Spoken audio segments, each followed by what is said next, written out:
안녕하세요. 이번 시간에는 어제 있었던 2월 27일 날 있었던 마은혁 관련 판결 내용과 윤석열 대통령이 가야 할 길이라는 이런 주제를 가지고 여러분과 함께 의논해 보기로 하겠습니다. 어제 헌법재판소에서 마은혁은 국회에서 추천했으므로 이미 헌법재판관으로서의 자격을 얻었으나 대통령이 임명해야 하는 절차 혹은 형식을 갖추어야 하므로 최상목 대통령 권한대행이 조속히 임명 절차를 마무리하도록 하라는 심판을 내렸습니다. 이 판결에는 법리적으로 문제점을 가지고 있고 정치적으로는 노림수를 가지고 있습니다. 즉 정치적으로 헌법재판소는 사법 기능을 하는 것이 아니라 정치적 기능을 하는 그런 기관으로 전략함으로써 헌법재판소의 존재를 스스로 저버리고 있습니다. 윤석열 대통령이 개헌을 하면 헌법재판소를 없애야 한다. 이런 걸 그들 스스로가 말하고 있다. 이 두 가지 점을 말씀드리도록 하겠습니다.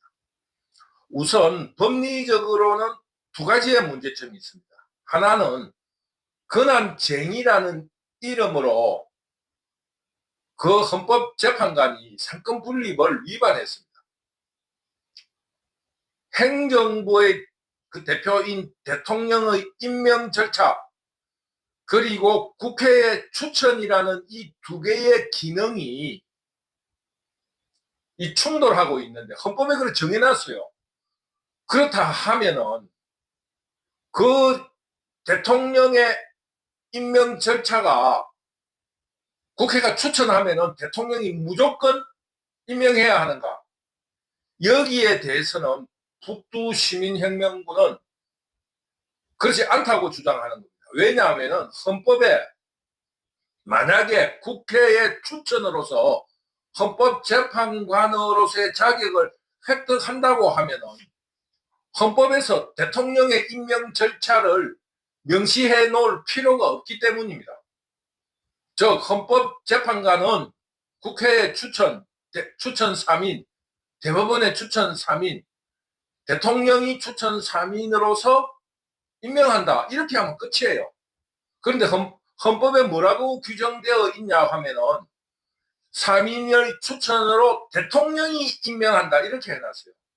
그렇게 적어 놓은 이유는 상권 분립으로서 국회에 추천하더라도 대통령이 그것을 그 임명을 미룬다든가 하는 여러 가지의 절차를 이용해서 거부할 수 있는 그 자신이 대통령이 판단할 때 편파적이라든가 이념성의 문제에 있어서 부당하다고 생각할 때 거부할 수 있는 명분을 준 것이다. 이렇게 해석해야 된다고 북두시민혁명군은 생각합니다.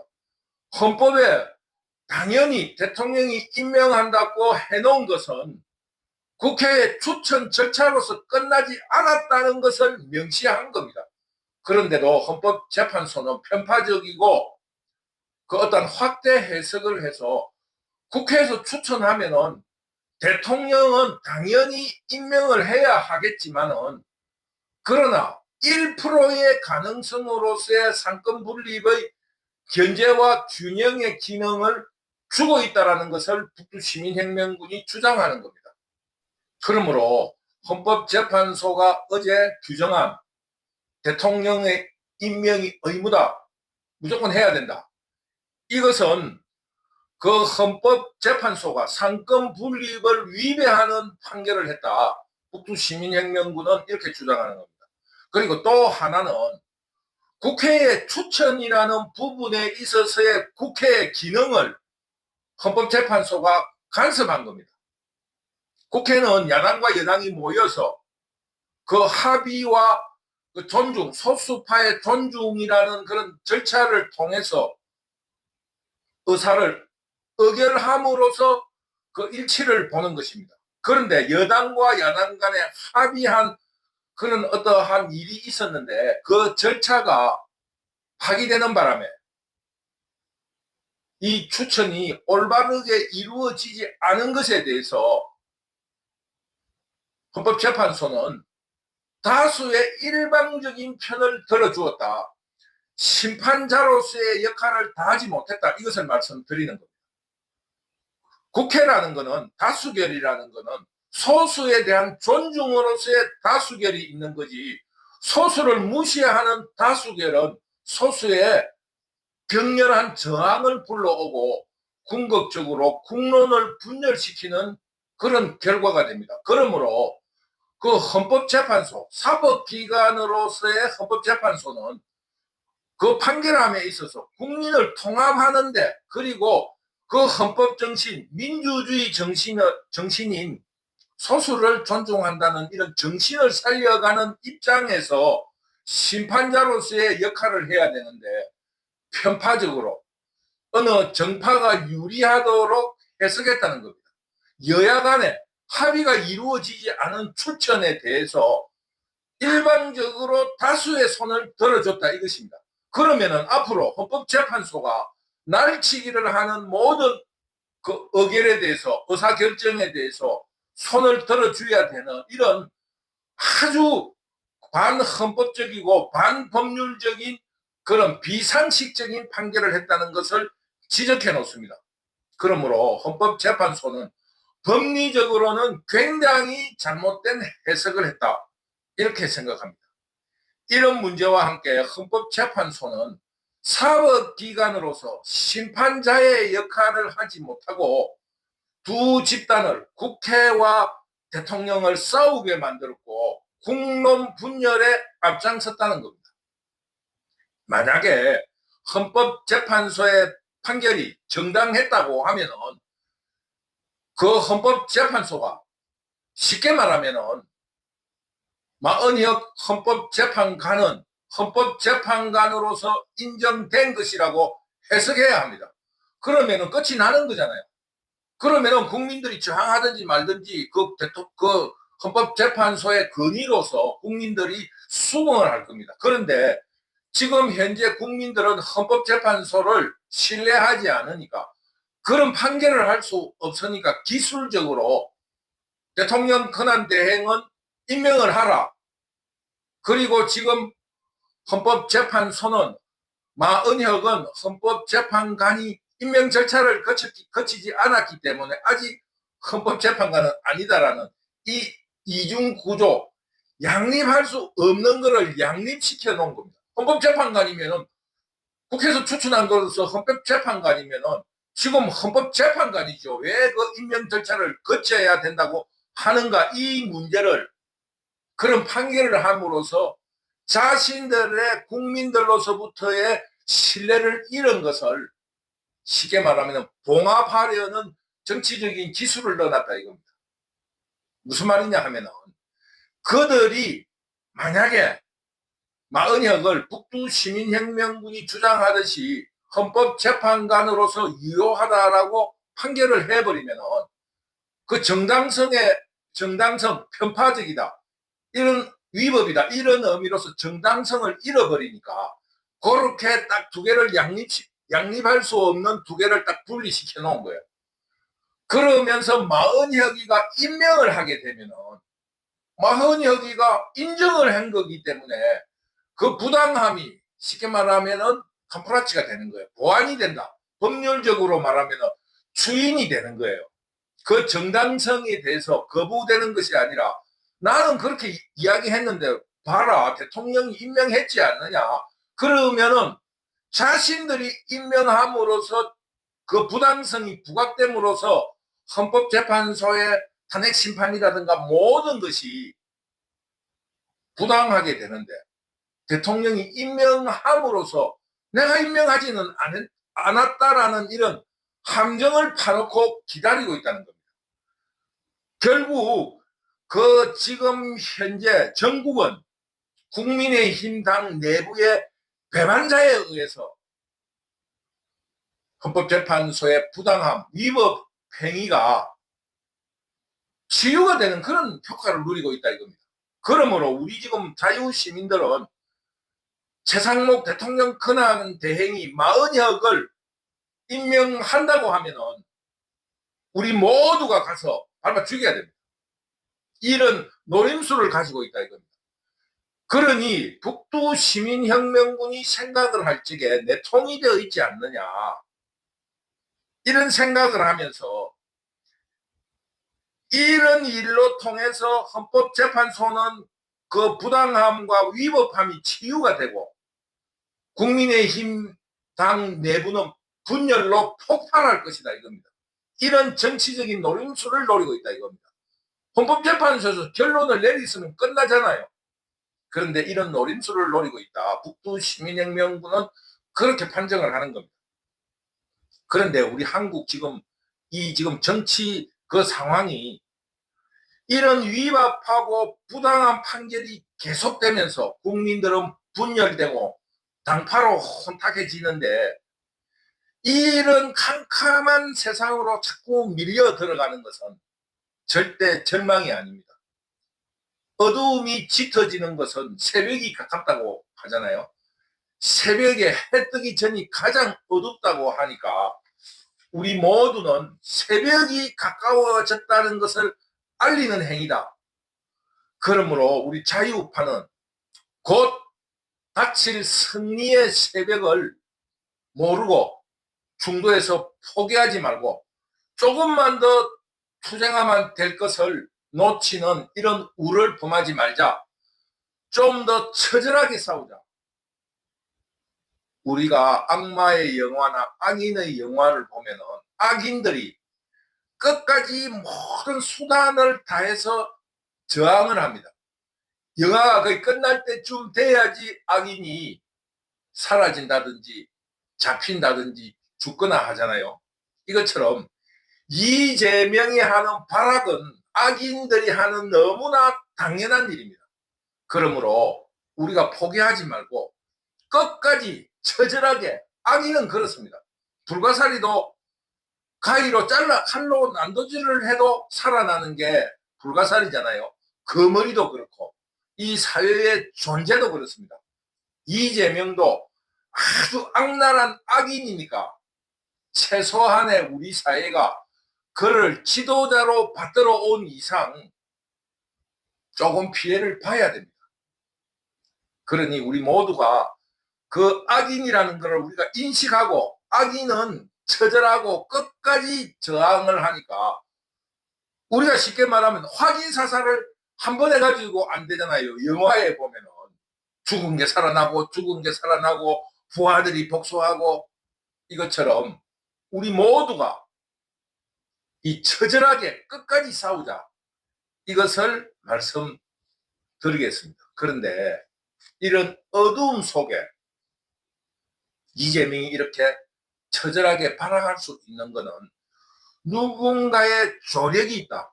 그 조력을 도와주는 세력이 누구냐? 북두 시민혁명군은 언론이라고 생각합니다. 지금 언론 상황이 굉장히 어렵지 않습니까?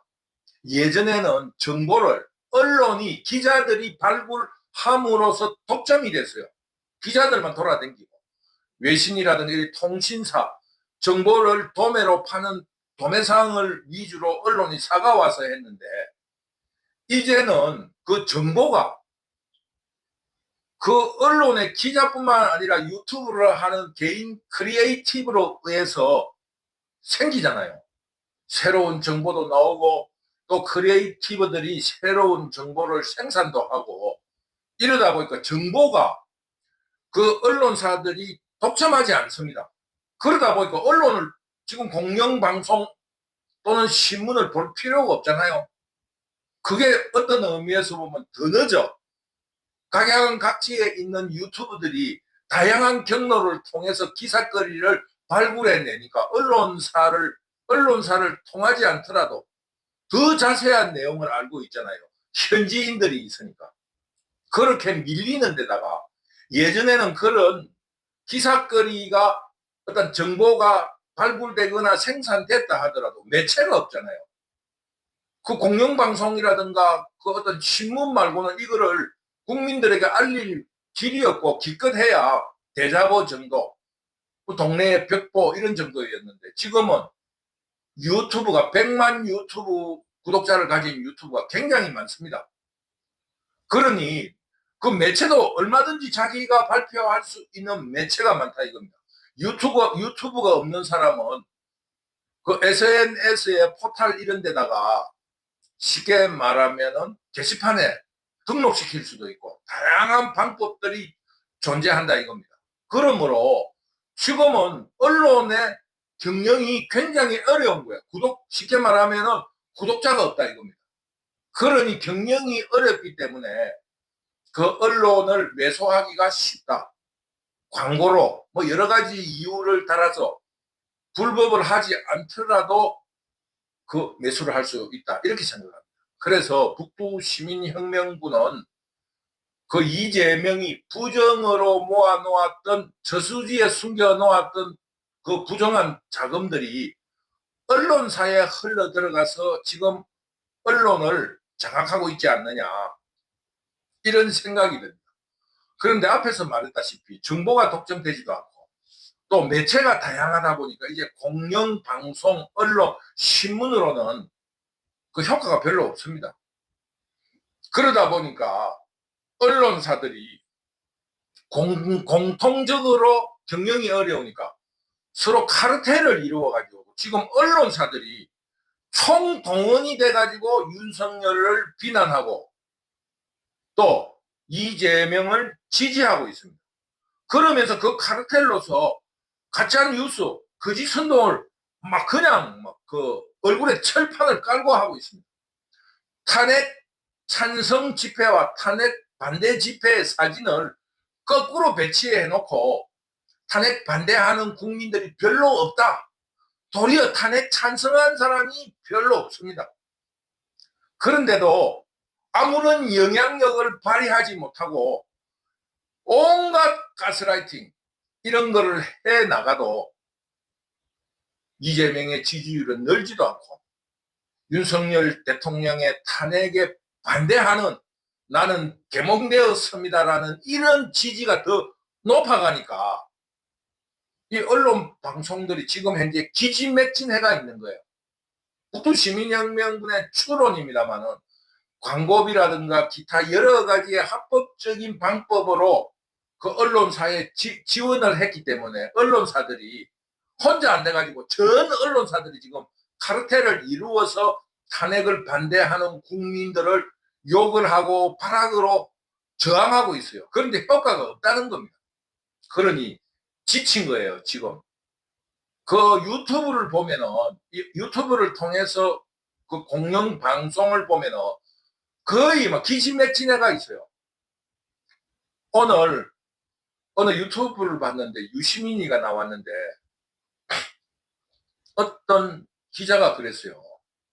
지금 모든 편법을 다 해도 지금 지지율이 45%, 48%대 45%, 이재명이 탄핵을 찬성한다고 48%, 탄핵을 반대한다가 45%, 탄핵을 찬성한다가 47%에서 48%밖에 안 되는데 45% 국민을 거꾸로 해서 되겠느냐 이런 말을 하니까 유심히가 뭐라면 그 한쪽에 한 번의 여론조사로 알 수 있느냐 이래요.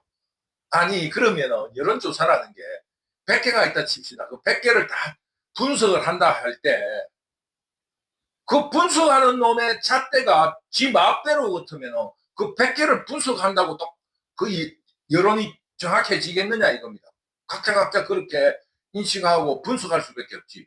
45% 지지율은 틀리고 그 탄핵 반대가 20몇 프로는 옳다라는 그 근거가 없다 이 말입니다.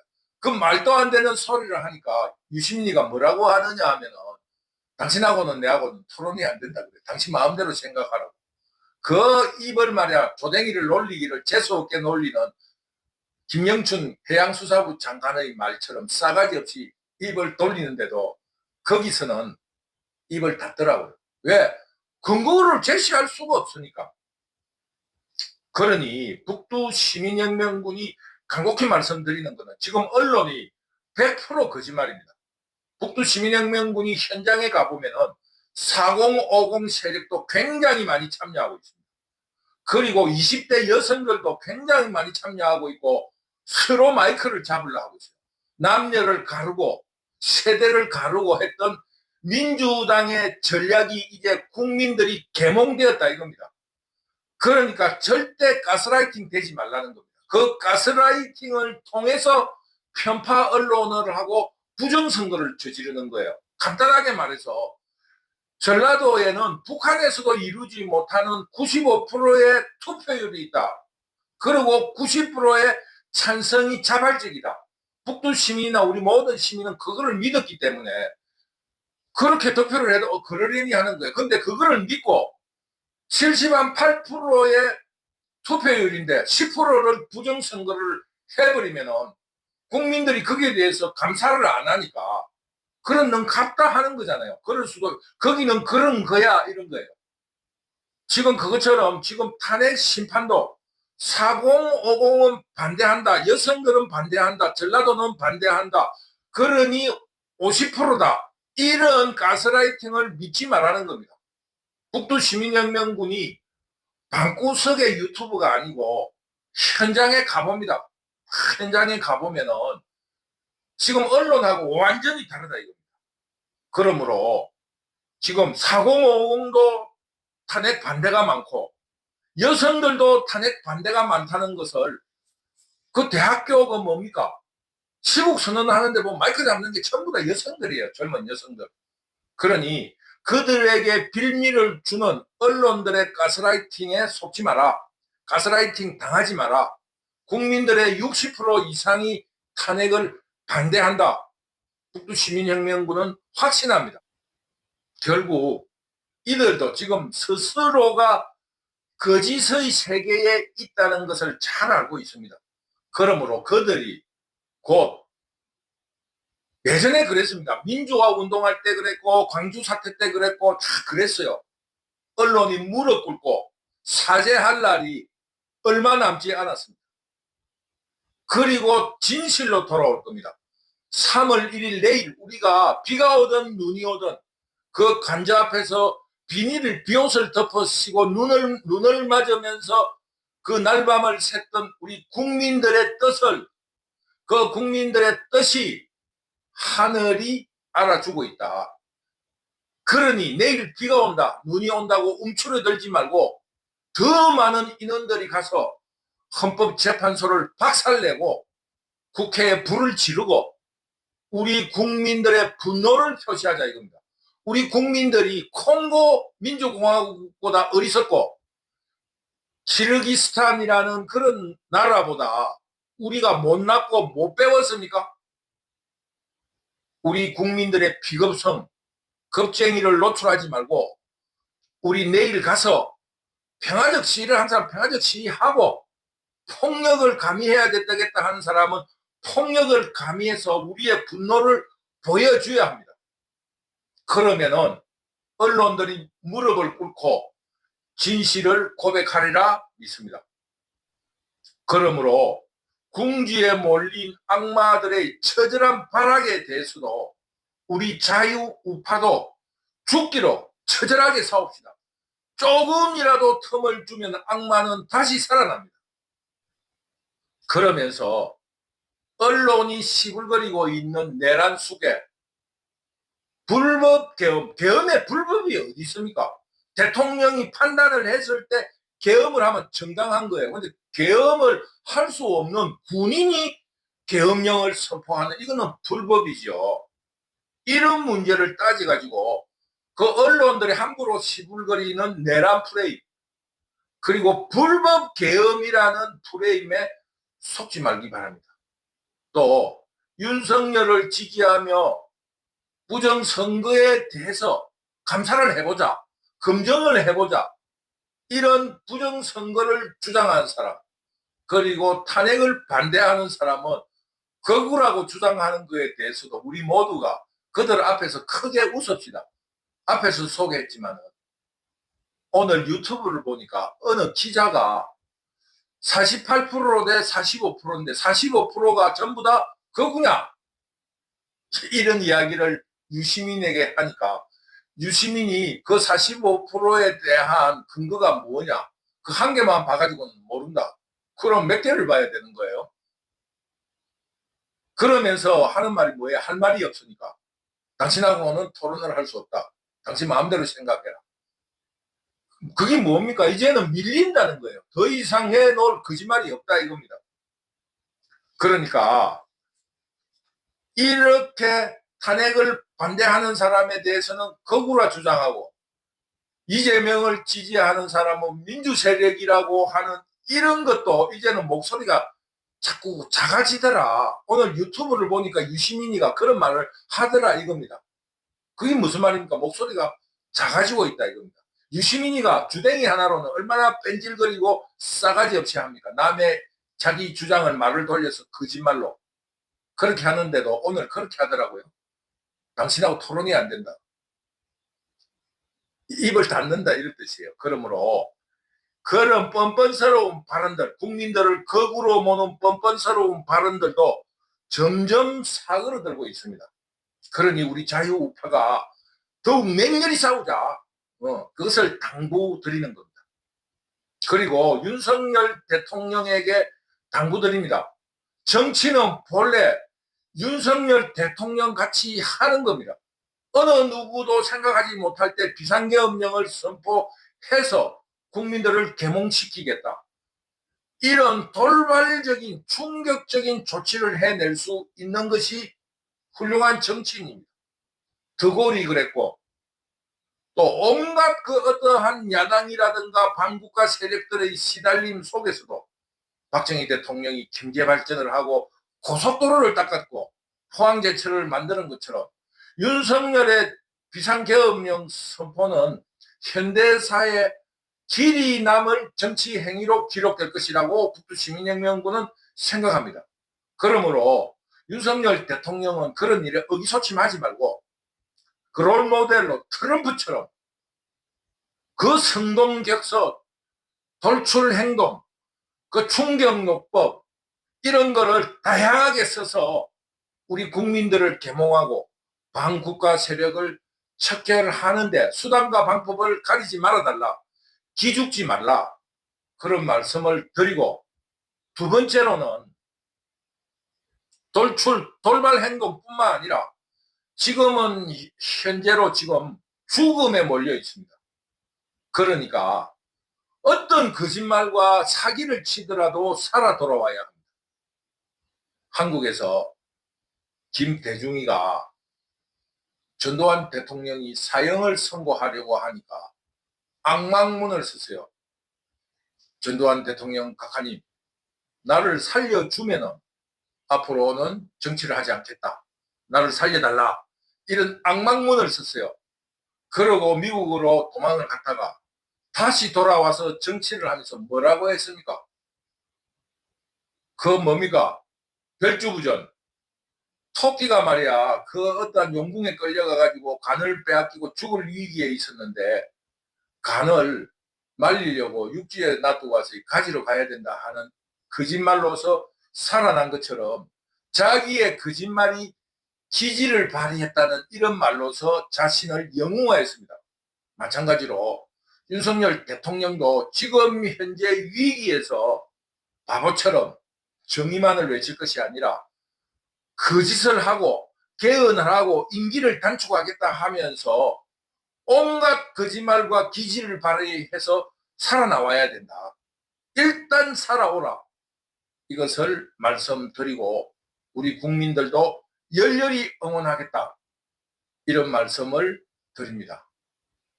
북두시민혁명군은 내일 전투복을 입고 광화문으로 출동할 것입니다. 왜 광화문으로 가느냐? 여의도에는 조금 평화적 시위가 줄을 이루더라고요. 기도하고 이래서 그거는 내 성향에 맞지 않아서 물론 광화문도 평화 시위가 주인데 그게는 온갖 사람이 모이니까 내일은 격동의 시간이 있을 수도 있을 것 같아서 북두시민혁명군은 지금 평화적으로는 안 된다. 어저께 헌법재판소의 판결을 봐라. 이놈들은 완전히 지금 마르크스주의의 혁명 정신으로 싸우고 있다. 이거를 그냥 우리가 온순한 마음으로 대하다가는 망한다. 이런 주장에 있기 때문에 내일은 좀 폭력적인 어떤 뭐가 보여져야 된다. 이런 입장에 있음으로써 광화문으로 출동할 예정입니다. 내일 광화문에서 뵙도록 하겠습니다. 늘 북두시민혁명군을 시청해 주셔서 감사합니다. 감사합니다.